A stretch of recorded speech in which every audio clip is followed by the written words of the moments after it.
মশলা নিলাম, কালো জিরা যতটুকু লাগবে, ব্লেন্ড করা কালো জিরা আমি ততটুকু নিয়ে নিলাম। পরিমাণ মতো সরিষার তেল একটু বেশি দিয়েছি।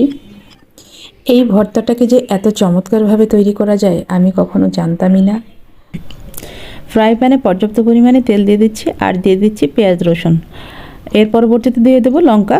পেঁয়াজ রসুনটাকে 3 থেকে 4 মিনিটের জন্য হালকা ফ্লেমে ভেজে নেব। এখন লঙ্কাটাকে ভেজে নিচ্ছি। এবার এগুলোকে নামিয়ে মিক্সিতে ব্লেন্ড করে নেব।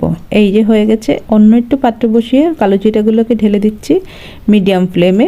একটু ভেজে নেব যতক্ষণ পর্যন্ত একটা চটপট করে ফুটে ওঠা শব্দ আসবে বা একটা সুন্দর স্মেল আসবে, তখন বুঝে নিতে হবে আপনার কালো জিরাটা ভাজা হয়ে গেছে। এখন মিক্সিতে বেটে নেওয়ার পর্ব। মিক্সিতে ব্লেন্ড করে নিচ্ছি। এই তো প্রস্তুত হয়ে গেল আমার কালো জিরার ভর্তা। ভালো লাগলে আপনারা ট্রাই করবেন রেসিপিটি। আল্লাহ হাফেজ।